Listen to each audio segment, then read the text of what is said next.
Salam sejahtera untuk kita semuanya. Bertemu kembali pada saat ini dengan catatan sederhana dan sis. Pada saat ini saya mau bagikan hal yang sederhana, tetapi ini punya dampak yang sangat luar biasa, yaitu tentang pengampunan. Nah, sekalian, setiap kali seseorang menyakiti perasaan kita, melakukan kesalahan atau memperlakukan kita dengan tidak adil, adalah sifat manusia untuk kita tidak menyukai akan hal itu. Bahkan kita cenderung menjadi sakit hati, kepahitan, marah. Nah, itu sifat alami manusia.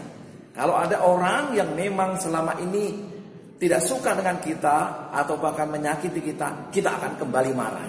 Itu adalah sifat dari naluri manusia.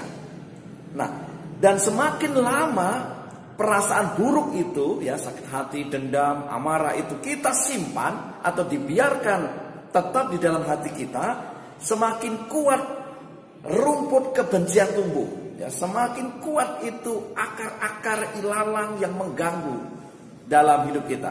Dan pada akhirnya itu akan mengganggu, merenggut kebahagiaan kita. Saudara-saudari kasih Tuhan, Tuhan ingin kita menjalani hidup yang bahagia, hidup yang berkelimpahan. Nah, itu sebabnya Dia memberikan perintah kepada kita untuk mengampuni. Ini salah satu kunci hidup kebahagiaan adalah mengampuni.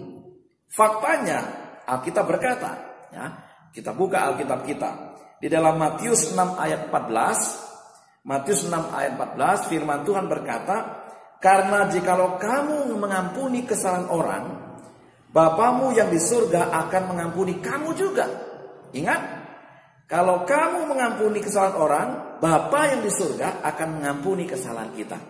Dengan kata lain, persyaratan pengampunan ada di kita. Saya dan saudara. Saya dan saudara adalah syarat untuk pengampunan. Jadi jangan berharap untuk orang lain sudah mengampuni. Saya dan saudara harus mengampuni terlebih dahulu. Dan itu perintah Tuhan. Di kitab yang lain, kitab Kolose 3 ayat 13, dikatakan demikian. Sabarlah kamu seorang terhadap yang lain, dan ampunilah seorang akan yang lain.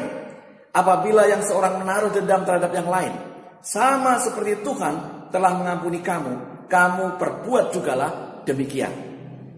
Tuhan perintahkan untuk kita saling mengampuni satu dengan yang lain. Apapun situasinya, keadaannya, jangan tinggalkan di dalam hati kita terlalu lama.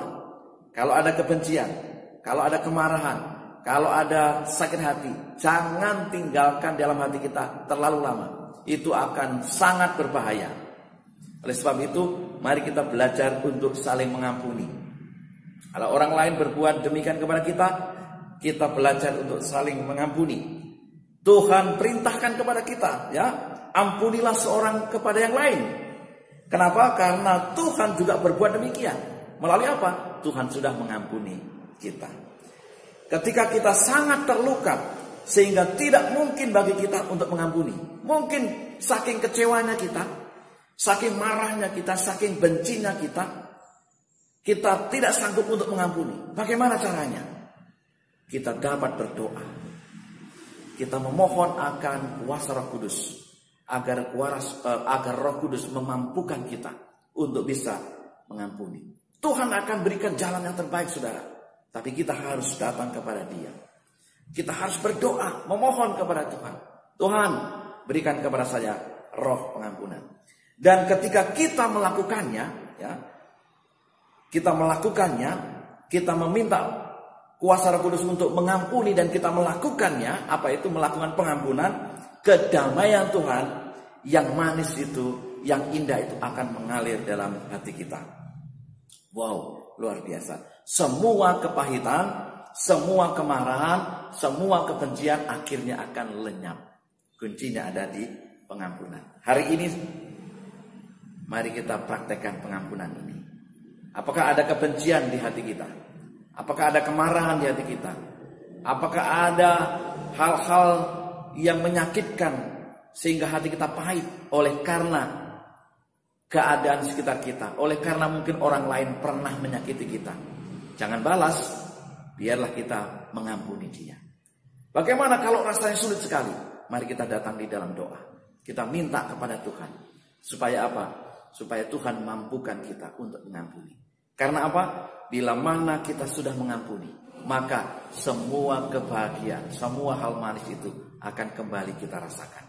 Di ayat-ayat yang lain dikatakan, Matius 18 ayat 21 dan 22. Kemudian datanglah Petrus dan berkata kepada Yesus, Tuhan, sampai berapa kali aku harus mengampuni saudaraku jika ia berbuat dosa terhadap aku? Sampai 7 kali?